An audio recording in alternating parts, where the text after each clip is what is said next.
Even though it's the middle of winter, I'm still a little bit happy because it is time to start some onion seedlings. These are the first seeds that are going to get started typically because they are slow to grow. So when it's still cold outside and we are expecting a snowstorm today, it's still a little glimmer that the garden is soon to come, or soonish to come, and everything is still exciting and new, and everything is possible at this point. Hi guys, and welcome back to my channel. I am Carrie Martin, and I'm just a city girl who wishes she was a country girl who is currently living in the burbs. On this channel, we talk about all things micro homesteading, from gardening outdoors to gardening indoors to hydroponics, and a little bit of everything in between. Today, we are talking about starting onions from seeds. So this is the way that I start all of my onions.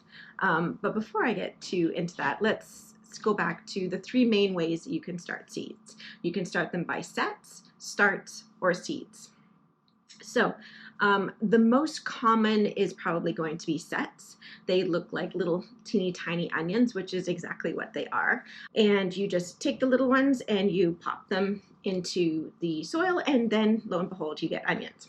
But we need to understand what they are. So really, a set or sets are a bunch of immature onions. They were planted in the previous summer, let to grow to a small size. And then they're harvested when they're immature in the fall and left to go dormant. And then you're going to plant them in the next year. So really, you're planting an onion in its second year. Sets, while they're more common, doesn't necessarily mean that they are the best way to grow onions, especially if you want to get big onions. The second way to start onions is using starts. So starts are from seeds. By the time that you buy them, you're going to get a little container with a whack of little tiny onion seedlings in it. One of the ways that I've done them that I found is helpful to get them apart is I actually put them in some water and kind of try and wash away as much of the soil that's in there as possible. And you're going to get bigger onions with starts than you would with sets. There's just not as many varieties. You're going to find more varieties than you will typically in sets. Sets is typically one or two different varieties that you'll find. Which brings me to the last way to start onions, which is my method of choice, is starting them from seeds. If you've watched any of my other videos, you will know that I am obsessed with Baker Creek heirloom seeds. All of the seeds that I grow are heirlooms. So that means that they are open pollinated. I can save the seeds and then use them year over year. So I'll typically buy one package from Baker Creek, and then I'll just start saving the seeds myself. So the great thing about starting from seeds is you can have so many different varieties. I have probably about 20 different types of onions that I have here that we're going to be going through, and I'm going to be talking about some of the other differences, and that's what I'm going to be planting. So it gives you the biggest variety, which is important because there are three main groupings of onions: the short day onions, the intermediate day onions, and the long day onions. Okay, so I only have two types of short day onion that I'm going to be growing, and most of the reason is because they're not well suited for where I am in Ontario. The bulbs on short day onions are going to start developing when you get to about 10 to 12 hours of sunlight. That's going to make them better for people in the south. If you're growing them in the north, like I'm going to attempt to, they can go to flower early, and you're not going to get very good bulb development. And when they start to bolt or go to flower, they're not going to be very good for storing. So if I do manage to grow any of these, then they're going to be the first ones that I'm going to eat. But gardening's an adventure, so I like to push the boundaries and just to see what I can do. So that is the Bianca. They're a white flat onion, and I have the Texas Early Grano.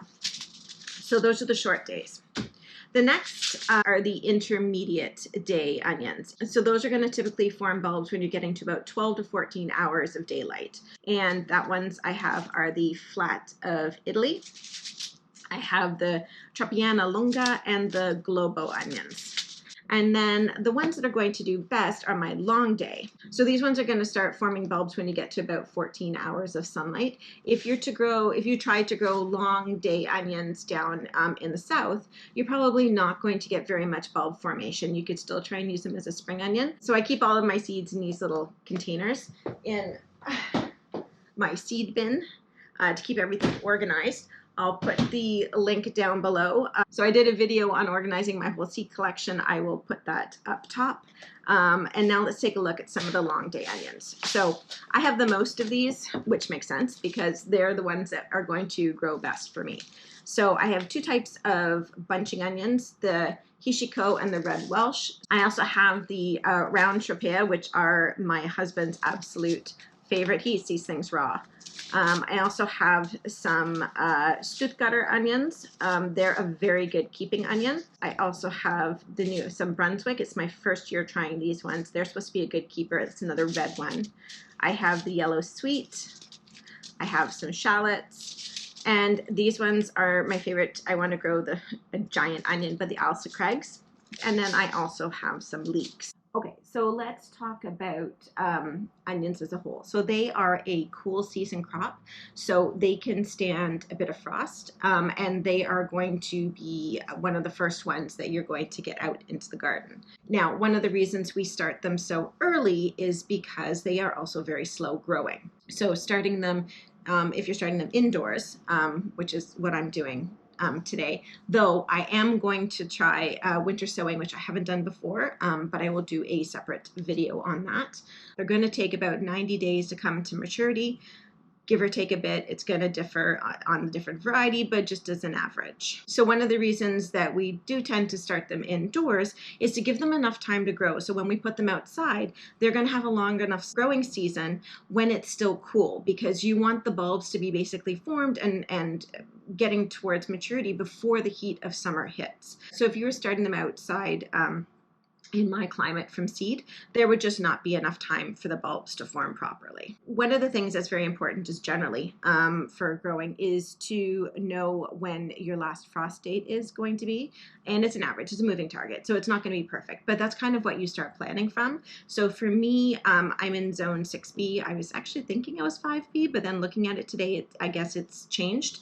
So when you're starting onions from seeds, you're going to want to start them about 10 to 12 weeks before your setting out date. And your setting out date is going to be 2 to 3 weeks before your last frost date. So knowing what your last frost date is, you can then work back 2 to 3 weeks from that to figure out your setting out date, and then work to 10 to 12 weeks back from that to determine when you should be starting it. So as I mentioned earlier, they can handle some light frost, so you don't have to worry too much about that.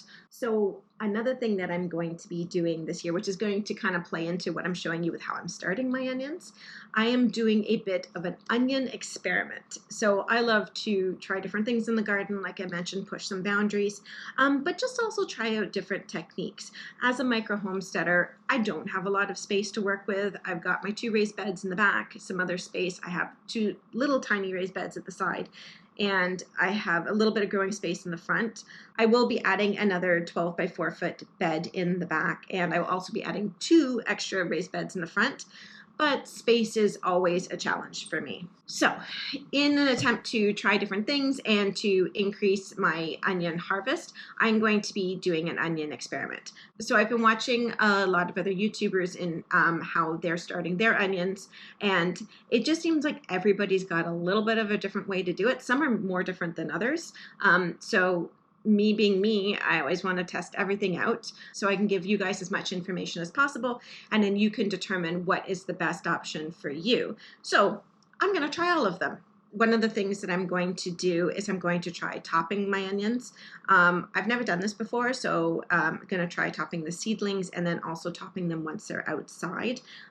So we'll see how that goes. That's something that some of the other people were talking about. Another one was spooning, so basically moving the dirt away from around the bulbs to allow the bulbs to be right on top of the soil and to grow as big as possible.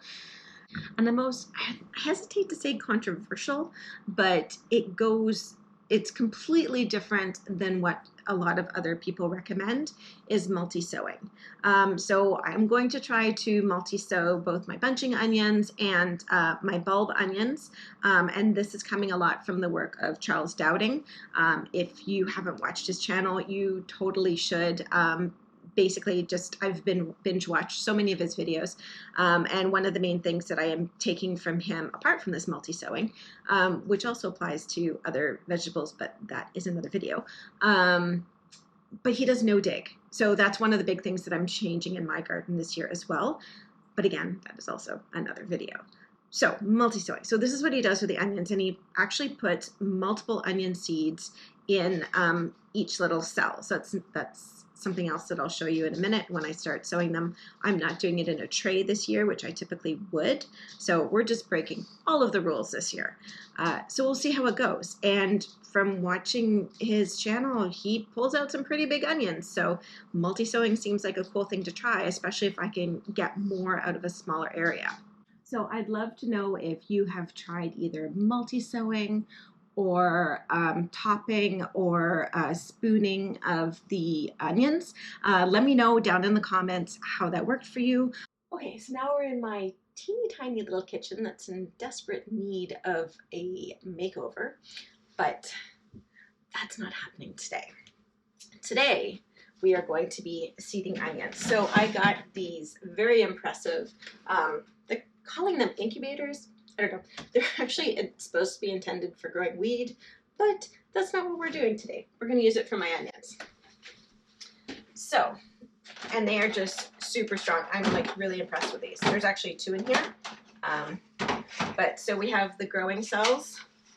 And we're not going to do all of this in onions. And then it comes with a bottom tray as well. Now, typically, this is something that I would have started my onions in. So I would typically have a tray, and I would fill it full of seed starting mix, and then I would put my onions in it, grow them here, and then separate them out afterwards. Because I'm going to be trying more of the multi-sowing, and not all of them, but I'm going to actually try them in the cells, because what I'm thinking is it's probably going to make them a lot easier to plant. So I'm going to give that a try and see how it works.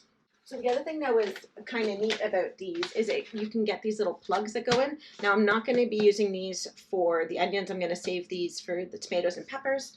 But they've got coconut or cocoa coir, peat moss, and biochar, which I was doing some research on biochar, and I'm really intrigued. So it's supposed to be really, really good for growing, but we will see. So once I do get to starting my peppers and tomatoes, I will do some in Seedling Starting mix, and then the same variety in one of these plugs as well to see if it makes a difference. For the onions, I'm just going to be using this organic seed starting mix. Yeah, it's a pretty good one. I use pretty much Pro Mix for most of my stuff. Got the mycorrhizae in it. With going no dig and focusing on soil health, I'm really interested in the microbes and the fungi and everything that grows within the soil structures and maintaining that. So just want to start things off right. So another thing to keep in mind, and another reason why it's important to use a good seedling starting mix, especially for onions, is they are very heavy feeders.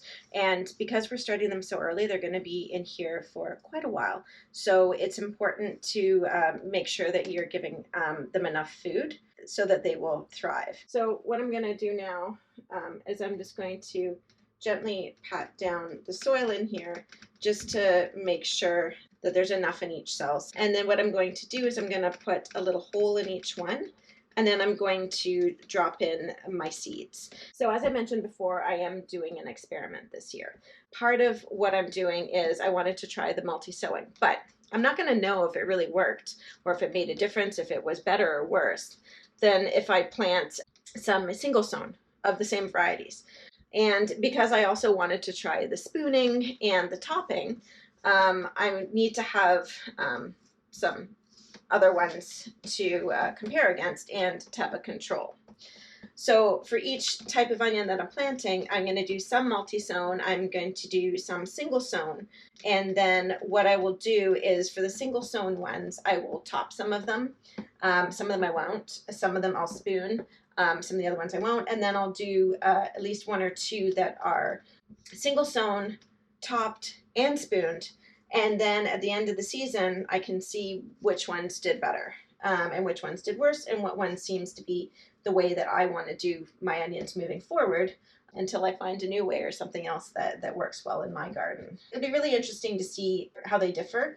I'm going to try as best as I can to keep the other variables like sun and water and everything else as controlled as possible, but I mean, I'm growing it outside, so there's only so much you can do, but we'll do our best. I like a good science experiment.